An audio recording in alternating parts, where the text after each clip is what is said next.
let's get back into 1 Kings. We are in 1 Kings chapter 10, starting in verse 14. Undeniable, nope, let's see, let me get to the right one.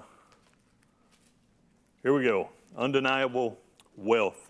Now, do we remember kind of what we looked at last Wednesday as far as what we were talking about with Solomon and his visitor who came all the way down from southern Arabia, the Queen of Sheba, right? And we talked about how this was something that was like a journey of 1,200 miles. It would have took them something in the neighborhood of 45 to 75 days to make this journey. And they were willing to travel all this distance to find out if Solomon was as wise and as wealthy as they had heard. The rumors were spreading all across the land, and this wisdom that God had given Solomon was becoming known to all the people in the land. Well, his wisdom was undeniable. Everyone who went to visit with Solomon would be in his presence. They would speak with him, and they were just mind blown. As a matter of fact, the Queen of Sheba, there was no more spirit in her, the text said, after a little bit of time with Solomon. And just seeing how wise he actually was and how wealthy this kingdom was, she was mind blown. And we continue to see things like that as we work through this section of the text. Now, this next section, verse 14 to the end of the chapter, is really focused on the wealth that Solomon and this kingdom had of this time.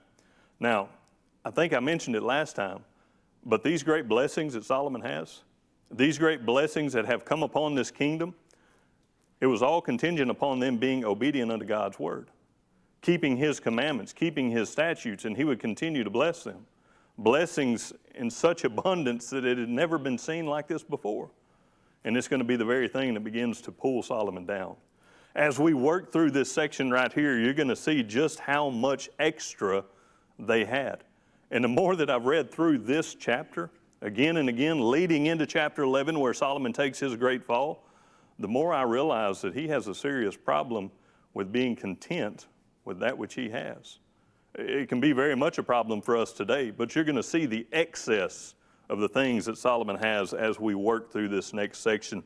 I think we read verse 14 and 15 last week, but we'll go ahead, if somebody will, read 1 Kings chapter 10, verse 14 and 16 again, 14 and 15 for us again.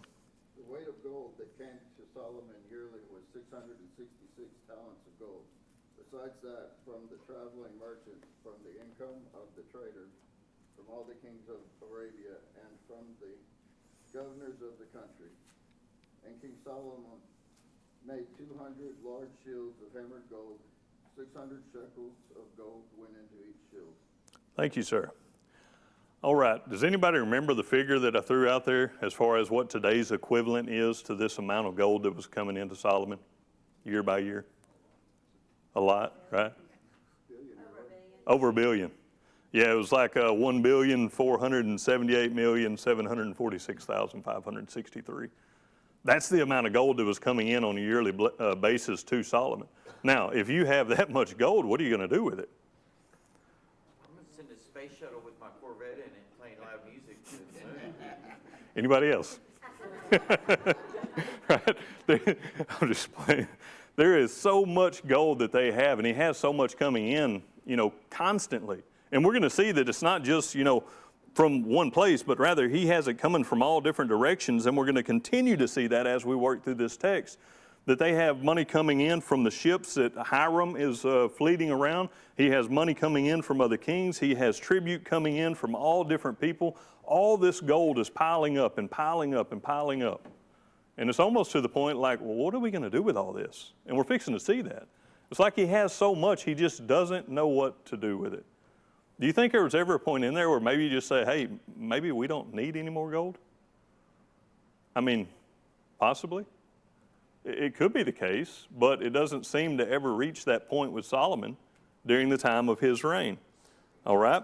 So let's go ahead and look at verse 16 and 17. If someone will read 16 and 17 for us. And King Solomon made 200 large shields of hammered gold. 600 shekels of gold went into each shield. He also made 300 shields of hammered gold. 3 minas of gold went into each shield. The king put them in the house of the forest of Lebanon. Okay, so we have so much gold, It's just overflowing. We don't know exactly what to do with it. We have so much. So let's go ahead and let's make some shields of gold. Do you suppose they would actually even use these in battle? Right? It'd be too heavy. That'd be one problem, right? I don't know. I was thinking about it, and I was like, well, I guess if the sun was in the right position, you could hold those up and you could blind your enemy or something, right?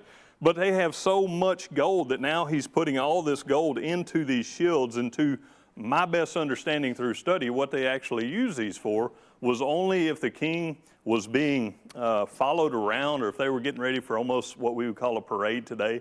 In that kind of sense, they were going to march with him. He would have X amount of his guards carrying these gold shields. And the large ones were actually ones that were almost the size of someone's body, cover from ankle up to head.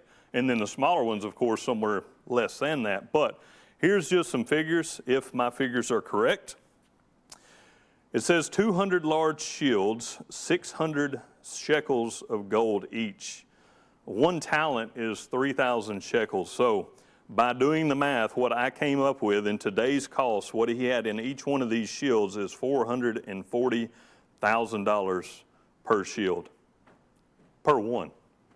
Now, you take the 200 large shields, 88 million in these shields, right? This is how much of excess they have in gold, that it's almost to the point it's like, well, what else can we do with it? What else can we make with it? And he's going to continue. It even goes into these 300 shields made with 3 minas of gold each. Well, 1 talent is 50 minas. Do the calculations, it's around 133,000 per shield in those also. This is how much they have in excess, so much laying around that now he's making shields of gold that likely nobody will ever actually use in any kind of battle. They have them. So that if they go around in some sort of parade format, these men can carry these shields and they can show off the wealth that they have. And really, the more that I read through this text, that's almost what you start to see in this latter time of Solomon's reign. Before when I read through this, I used to really think the major emphasis was, it is part of it, it's showing us how wealthy this kingdom was. But the closer we get to the fall of Solomon, I think it's also showing us just how much he just was not content, right? And he just kept having more and more gold sent to them. So, what else do you do with the gold? Verses 18 through 20, if someone will, please read that for us. Moreover, the king made a great throne of ivory and overlaid it with pure gold. The throne had 6 steps, and the top of the throne was round at the back. There were armrests on either side of the place of the seat. 2 linens stood beside the armrests. 12 lions stood there, one on each side of the 6 steps. Nothing like this has been made for any other kingdom. Thanks, sir. Now, this is just like here. Let me show you what we can do, right? There has never been a throne that has been built like this. I mean, right? That's exactly what the text reads. To my understanding, it's not that the entire throne was made of ivory, but there was all kinds of ivory used in this throne, as well as overlaying everything around it with gold. And then you have the stairs leading up to where this throne, this seat is, and you have lines lining each side. You have 12 in total. And then Solomon sits up on his perch as king to render justice and judgment or things of that nature, right? Now, some suggest maybe these lines are representing the 12 tribes, possibly, but I don't know that we have anything that specifically states what they're to represent.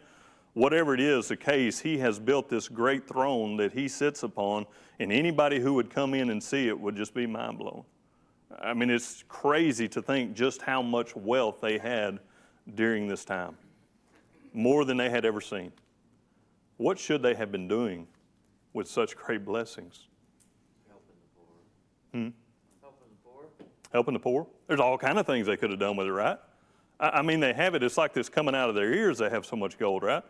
There's a lot of things that could have been done. And now as you get to the latter part of Solomon's reign as king, all of a sudden what you're starting to see is how we're almost flaunting the riches and the wealth that we have, is what it seems as. His mind is definitely shifting just a little bit, and what he holds to be, where he holds the importance. He's being corrupted by it. He's being corrupted by it, right? The very thing that God has blessed him so richly with, he has been corrupted by those things. Can that still happen today? No way. Absolutely, right? Corrupted by $500. I mean, 50, yeah. right? We can receive blessings upon blessings upon blessings from God, and they can be a really good thing, right?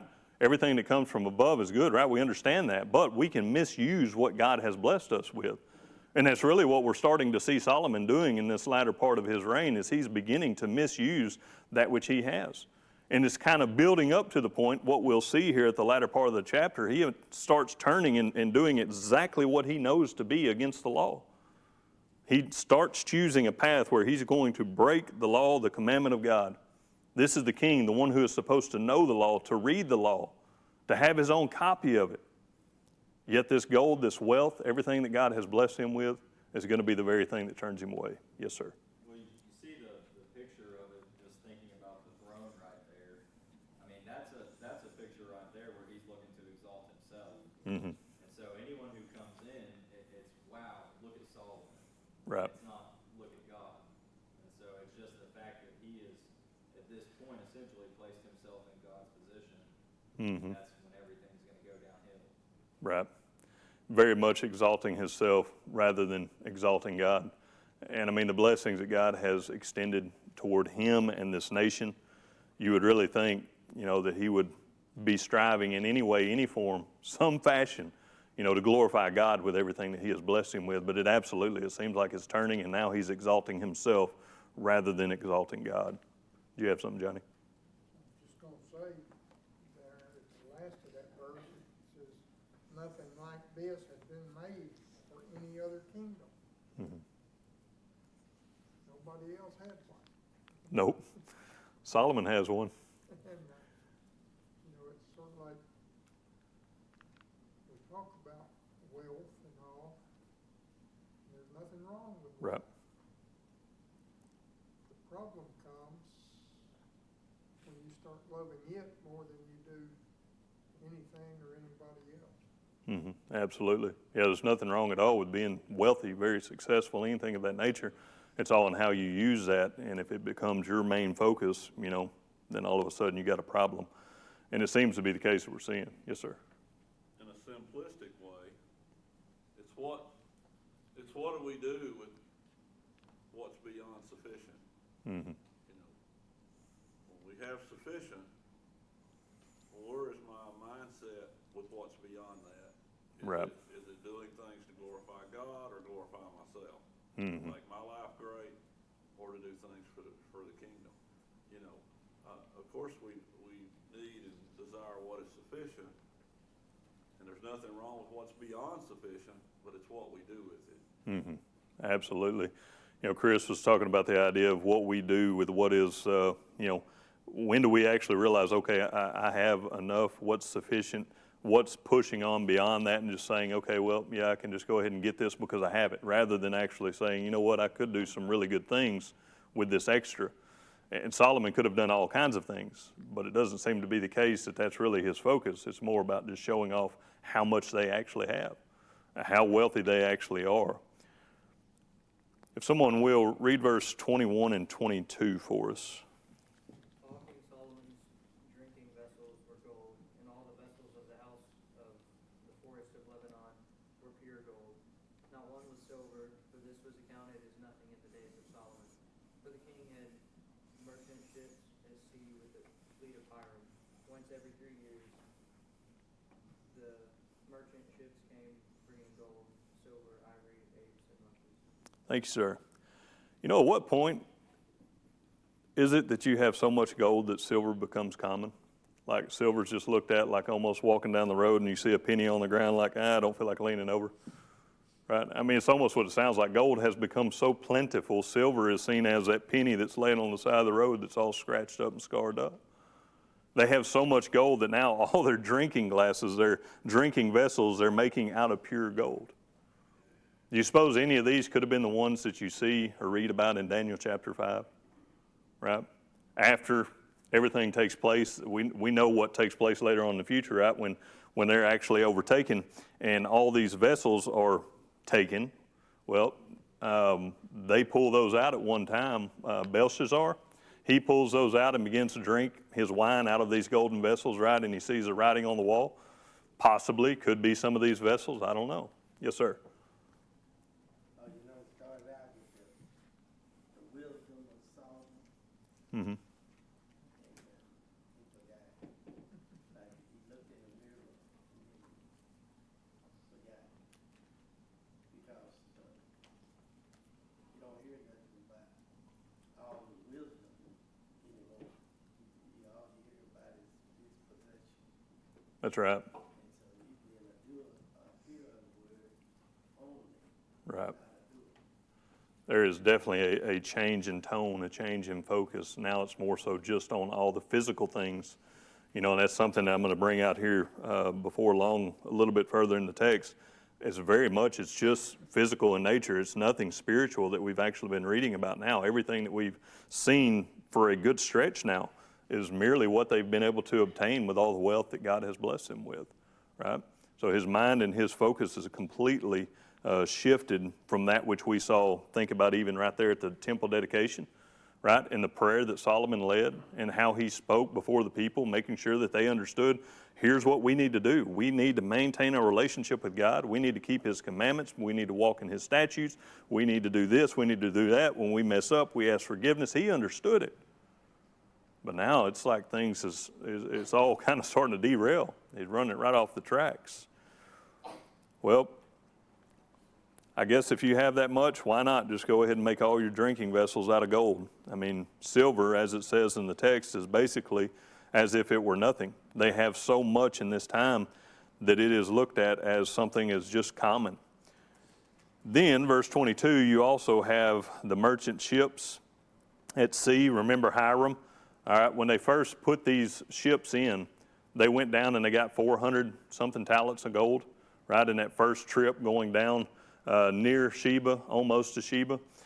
Is it Ophir? They got 400 talents of gold. Well, these ships are continuing to work the Red Sea, and they're continuing to bring back things, and it says that they bring back anything between gold, silver, ivory, apes, and monkeys. And I think some texts might actually read peacocks there, if I'm not mistaken. But here's all the things that continue to be brought into them. I mean, it's almost endless, the amount of things that are coming into this kingdom. It's insane how much money's coming in. Verse 23 through verse 25, if someone will, please read that for us. So King Solomon surpassed all the kings of the earth in riches and wisdom. Now all the earth felt the presence of Solomon to hear his wisdom, which God had put in his heart. Each man brought his present, articles of silver and gold, garments, armor, spices, horses, and mules, at a set rate year by year. Thank you, sir. Now remember, all the way back when God had actually asked Solomon, what would you have me give you? You remember what Solomon asked for? Wisdom. And what was it? To lead the people, right? He wanted to be able to lead God's people how he should and to execute justice, to provide that for them. And God says, okay, well, I will give you that. Well, in 1 Kings chapter 3 and verse 13, he also says, also I've given you what you have not asked, both riches and honor, so that there shall not be anyone like you among the kings all of your days. What we're seeing is what God had told him, the promise that he had made to him, it has been fulfilled. There's no other king like Solomon. No one has reached his wealth, his wisdom, any of the kings around him. Where'd it come from? God, right? Now, we're not seeing a whole lot about God in the life of Solomon right now. His focus has changed so much. Again, even to your statement a while ago, it's more about the physical. There's hardly anything being said about the spiritual. Yes, sir. What's that? Oh, well, great minds, right? Apparently Yes, he sir. likes monkeys. Apparently he likes monkeys. Monkeys or peacocks, I think, is the other. I like monkeys and peacocks, I mean. There you go. Whatever it, I don't know what they were going to do with those, but no idea. But they had them as pets, apparently. Now, all this wisdom came from God. Do you know that we haven't seen anything as it pertains to what he's doing for spiritual matters? We've seen one verse back in chapter 9. After the temple dedication, all those things took place. In chapter 9 and verse 25, it says that he gave sacrifices 3 times a year. Basically your feast days. One verse. That's all we've had. Spiritually focused. Everything else is about the wealth of Solomon. Everything else is about all these physical things that he has obtained. To the point, verse 24, now all the earth sought the presence of Solomon to hear his wisdom, which God has put in his heart. People coming from every different direction. Do you know how much of a platform he has here and an opportunity to show others, to teach others about God? Yet everybody who comes sees him and they glorify him rather than him taking the opportunity to glorify God in the matter. Yes, sir. Solomon gets this wisdom from God, and you would think with all of this wisdom, he would really see that he really should be focusing his life towards God. Do you think that it is just the gold that made him not think about that or not really care? Personally, I think it's a mixture of all the blessings that God has blessed him with. The riches, the fame, the glory that he's receiving from other people. You have people coming from all different sides of the world coming to see Solomon and to experience being in his presence, right? All these things, it seems, are kind of getting to his head. He's more about self now than he is about God.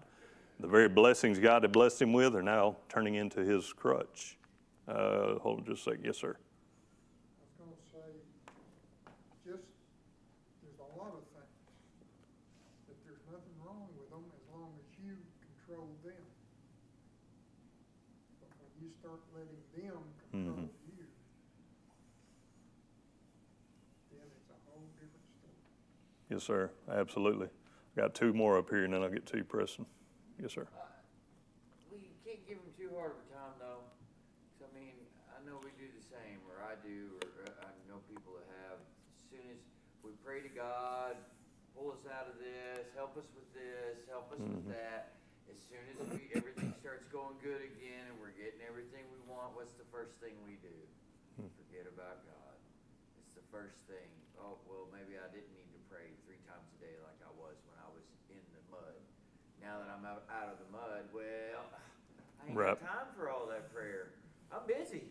I got all these things I'm doing now. And it's kind of the same thing here with Solomon. It's like, give me wisdom so I can glorify you. And then, well, now he's busy polishing his throne. And I mean, he's got a lot going on.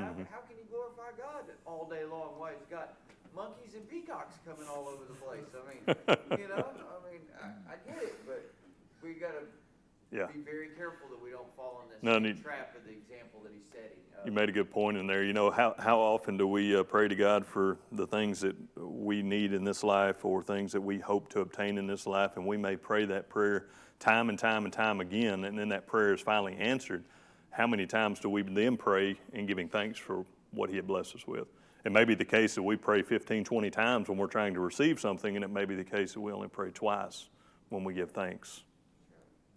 I have a couple of different things, so hopefully I can make them make sense. But kind of along the lines of what Aaron said, like how easy is it for us to kind of pat our own back spiritually as Christians? Like, oh, well, I served this person, or I did this and I did that. But Solomon was praised by God. God gave him these riches. God told him, you're going to be the most honored man of the whole. No one's ever going to be like you ever in the world ever. And so, I mean, it's easy to believe that Solomon would obviously believe what God told him, but it's not an excuse for him to be dragged down into it. But it's easy to understand. Even God was telling him, you're the most amazing man alive that's ever going to live. But then this is also proof that, man's wisdom is nothing compared to God. We can never, we give him, like Aaron said, we're kind of a little bit too hard on him because, he did have all this wisdom, and that's true. He was amazing and he knew so much.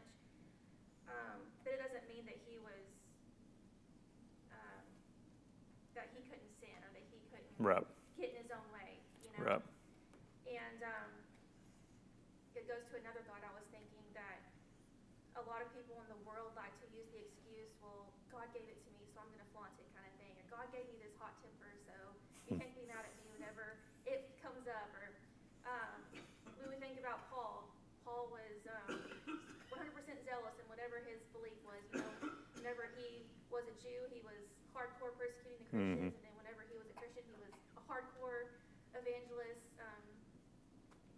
100% for Jesus. And then we think of Peter and his rashness, and how sometimes that was not in Peter's favor, but when he had his mind right, it was amazing. So even though God gives us something, like God gave Solomon this wisdom, God gave Solomon all these riches and this power, it can be used for bad. And it's not God's fault if it's used for good or bad. It's what we have to be responsible with what we're given.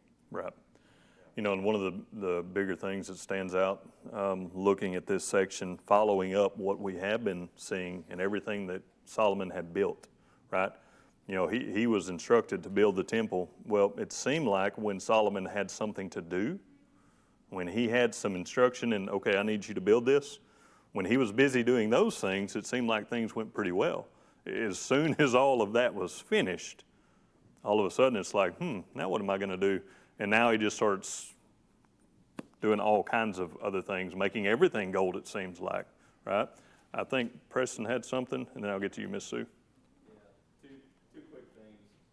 It's a great example of free will, because God gave Solomon all of this wisdom, but just because he had the wisdom, Solomon actually had to use it the right way. That's right. And of course, he's showing us here, he had it, but he wasn't going to use it the right way at this point. But it's also a good example, too, that it's not about how much you know, but whether or not you've got the heart in it. And Solomon, he knew it all, he just didn't have the heart for it. Right. At one time it seemed he did, but he's quickly losing it. He's not kept it in the right place. And, you know, the very reason that all these people are coming to seek the wisdom of Solomon, because it's the wisdom that God has given him, right? It's just, it's mind-blowing looking at this section to see how far he's kind of run off the tracks, but it's a good reminder for each and every one of us to realize, look, I can know the Scripture inside and out, I can know it front to back, but if I'm not willing to put forth the effort, if I'm not willing to actually make the changes that need to take place in my life, I can easily do the exact same thing. Well, I'm just thinking, when do you think he wrote the book of Proverbs and Ecclesiastes and Song of Solomon? I was looking at that earlier. Most seem to think that they were written after, if I'm not mistaken, the very latter part of his life, because he seemed to, especially in Ecclesiastes, when you think about some of the things he wrote in Ecclesiastes, he expresses the fact that he had the money to do anything that he wanted to. He had the gold. If he wanted something, he was going to get it. There was nothing that he did not want that he did not have. And then he says, vanity of vanities, right? He says, it's all vanity. It really seems as if it was the latter part of his life, after all of these shortcomings and after all of the mistakes. Because if you just look at Ecclesiastes and you think about that, well, it seems like Solomon at some point finally realized, man, I'm really messing up here. And he started wising up. Well, the wisest man on earth, but he still had some wising up to do, right? Still had changes that he needed to make. So that's where I would put them, after these things that are transpiring now. Yes, sir. Just think about how many times the more you get, the smarter you think you are, and the less that you need God. I've got all this. I don't need God. I can do whatever I want to do. And it's proof that is so untrue. Well, and it becomes so much of a, I don't know, it's kind of speculation, I guess, but whether or not there was a lot of pride involved with Solomon in this self-exaltation and building this throne and everything that he's done to show off just how rich and, prosperous they are.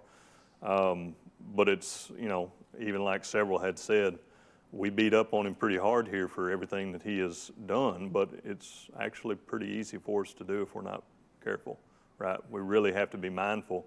to make sure that we're not abusing the blessings that God has blessed us with just the same.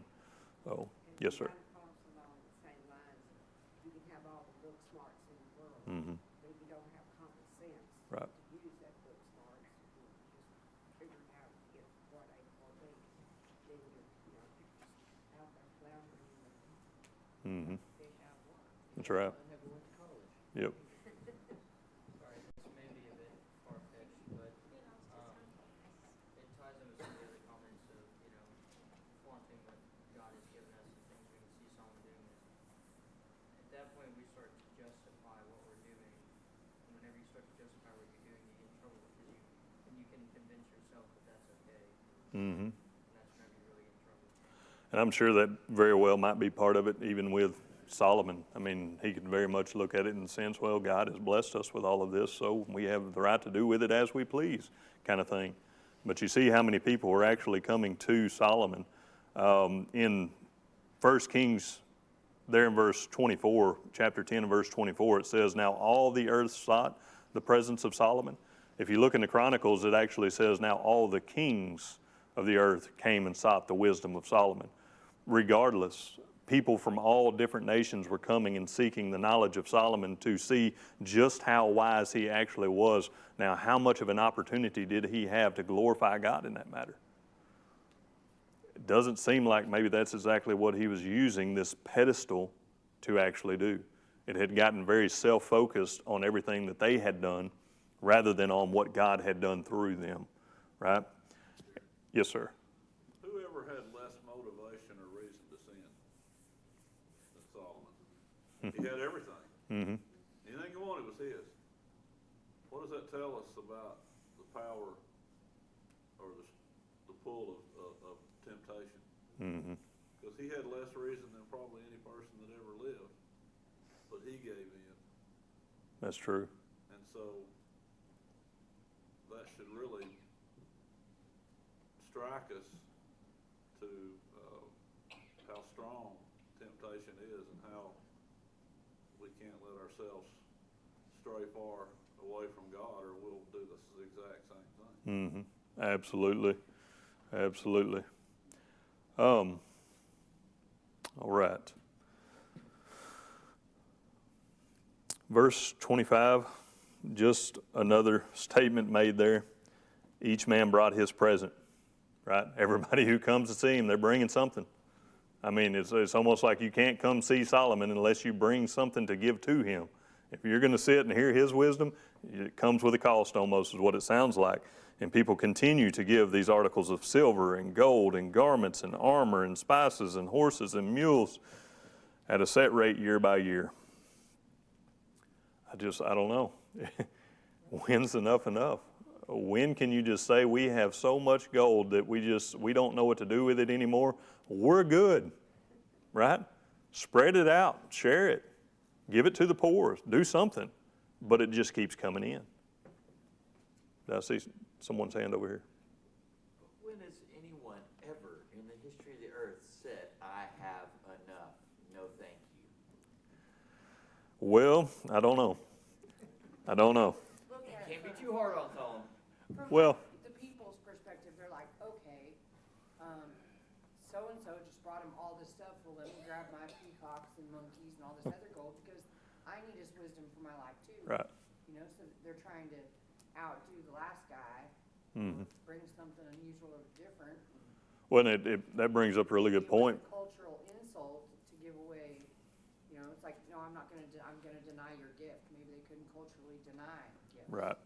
It brings up a good point too, though, in all this that we're talking about Solomon and just, so much wrong that he's doing, there seemed to be some benefit for the people when they went and saw Solomon, right? They wouldn't continue to come to him, king after king, person after person, coming to hear his wisdom. It had to be some great benefit to them.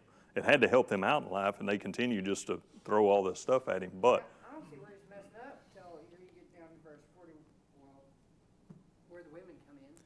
well, The rest of it just seems like the story of all the money, and then it's like the women come along and that's the downfall. and actually, if you go back to Deuteronomy chapter 17, one of the things along with the multiplying up for yourself wives, multiplying up for yourself horses, as well as multiplying up for yourself gold.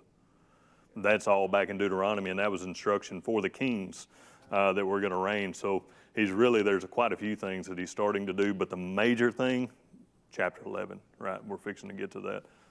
Madeline, and then I'll get to you. Kind of going along with her comment was like that's kind of I thought that was how he like really showed honor to the king, and especially if he's the greatest king that ever lived, I'm sure his his greatness spread throughout the world, and so you would want to bring like your very best to the Right. Yeah, they would have, I don't think anybody at that time, knowing the fame, knowing, who he was, they would want to bring something, to be able to give him in return for his, time with them. Kind of like a tribute or just a customary, gift that would have been brought. It seems like is what we're seeing outside of all this other stuff that's coming with the ships and, other areas. Do you have something, Justin? It says brought his present or gift, but at the end it says at a set rate. So was Solomon selling his wisdom? That's a good question. We do know that, remember, earlier on, right after Solomon came in as king, there was a discussion about how these different regions or these different areas of the kingdom, each one would have to bring X amount of food per month, right? They were bringing it in by day, but they would bring it for an entire month, and then the next group would, and it was at a set rate. So I don't know if this is part to do with that, kind of like a taxation or something of that nature, where they're bringing this stuff in. Haven't found anything specific on that, but with it being at a set rate, it seems to be something that would have been understood. That, or it's a customary rate that people would have brought when they came, to see him. Good question though. Yes. All these people travel so far, all these kings all over the earth, and they pay all this money. We have it free of charge now with all these books that he has written. We have so much insight in his wisdom. So if the wisest man that ever lived tells us that all this stuff is just vanity, we would be very, very unwise to think we would have acted any different. And if we don't learn from him, it's just kind of wasted. Absolutely. And it'd be a good thing to just go and read Ecclesiastes after reading chapter 11, just to go and see, okay, here's what Solomon had to say after all of this, because Israel has reached its, greatest height. It is doing incredible, and now it's fixing to take a quick plummet. And, Solomon recognizes that later in his other writings where, man, I had the wrong perspective, had the wrong thing in focus. So absolutely. Let's go ahead. Yes, sir. I was just gonna say, all these kings, people were bringing stuff to honor Solomon, but he was not transferring any of that honor to God. Right. And I had a question in my notes here. One of the questions I thought about when I came through this was, what is Solomon giving back to God? Right? God has blessed him so abundantly, but it does not seem like a whole lot of that's going back, toward God. But the one thing that we did see, the one verse back in chapter 9 and verse 25, that he is offering sacrifices at, the customary times. But other than that, that's the only text that we've had anything or any mention of those spiritual matters. Everything else has been physical. Let's go ahead and look at verses 26 through 29. If someone will, please read that for us. Verse 26 through 29. And Solomon gathered chariots and horsemen. He had 1,400 chariots and 12,000 horsemen whom he stationed in the chariot cities and with the king of Jerusalem. The king made silver as common in Jerusalem as stones, and he made cedar trees as abundant as the sycamores which are in the lowland. Also Solomon had horses imported from Egypt and Kebay. The king's merchants bought them in Kebay at the current price. Now a chariot that was imported from Egypt cost 600 shekels of silver, and a horse 150. And thus, through their agents, they exported them to all the kings of the Hittites and the kings of Syria. Thanks, sir. Okay, so remember, they're living in a time of peace, right? That was one of the big things about the reign of Solomon. This was during a time of peace where David, he was a king who ruled in a time of a lot of war, right? He was a man of battle. That's the reason he couldn't build the temple. Well, Solomon is living in this time of peace, making golden shields, and now he's multiplying also up all these chariots, all these horses, all these horsemen, just in case. I'm sure you need to have a military force, especially if you're a nation that is as great and as wealthy as Israel. So there's great purpose in that. But some of the things that are stated back in Deuteronomy chapter 17 and verse 16 specifically state that they're not to go back to Egypt. They're not to go back to begin to collect horses or trade horses with Egypt. That was something that was stated directly for the kings that were going to rule over the people. Now, what's he doing? Trading for horses. Not only that, he's getting these horses directly from Egypt where it says they're not to, but he's also beginning to work out these connections with other people with trade of chariots, with trade of horses. They have their own little side work going here and moving all of these chariots and all of these horses. And Solomon himself there in verse 26, it says he had 1,400 chariots and 12,000 horsemen, whom he stationed in the chariot cities with the king in Jerusalem. Verse 27, the king made silver as common in Jerusalem as stones. Now, it's one thing to say that there is so much gold that silver basically is accounted as nothing. But to make another statement to say that silver is as common as stones in Jerusalem, right? Now we're not even talking about the penny laying on the side of the street. Now it's just as common as pebbles, as rocks. That's how wealthy they are at this time. So he begins to multiply up the horses. He begins to multiply up the chariots. He begins to multiply up all of these horsemen as if he's building up an army, just in case. Not necessarily anything wrong with that other than the fact that he's getting these horses from exactly where God had said not to get these horses, and working trade and having deals with these other nations, the Hittites and the kings of Syria. Any thoughts before we read the first couple of verses in chapter 11? That's so brave. What's that? That's so brave, so bold. Mm-hmm. I mean, because he knows what God's done. Yeah. I'd be scared. That's the thing. I mean, he was, even there in Deuteronomy chapter 17, it explains that the king is to have his own record of the law. He is to read that law. He is to know that law, right? This is something that he should have known inside and out. And now at this point, I don't know. You know, I'm not sure what drove him to go ahead and just continue to do as he pleased, it seems. But, you know, I don't know. Well, we know from Ecclesiastes that at the end, he says, fear God and keep his commandments. So The conclusion of the whole matter. Whatever was going on here, he didn't have a healthy enough fear of God. But towards the end of his life, once he sees all this means nothing, and his son is worthless, and you know, all this stuff has gone wrong, and he's at the end, and he says, man, okay, fear God and keep his commandments. This is the all in all. Yeah. You know, so at some point he changes. And, you know, that's the greater lesson, I think, for each and every one of us, you know, to Solomon with all this wisdom, God-given wisdom, wisest man on earth at that time, had everything that he could have ever wanted or needed in great abundance. It wasn't just that he had a little bit of everything, but he had an overflow of everything, it seemed. And he knew what God expected of him. He had told the people what God expected of them, yet he was still the one who was turning so far away from God with the very blessings that God had blessed him with. I guarantee you, we can do that same thing in our lives very easily. And we give him a pretty hard time, especially here at the latter part of his reign, or this latter part of, you know, chapter 10 and coming into chapter 11. But if we're honest with ourselves, we may not have done it to this magnitude, but we've abused likely some of the blessings that God has blessed us with throughout our lives.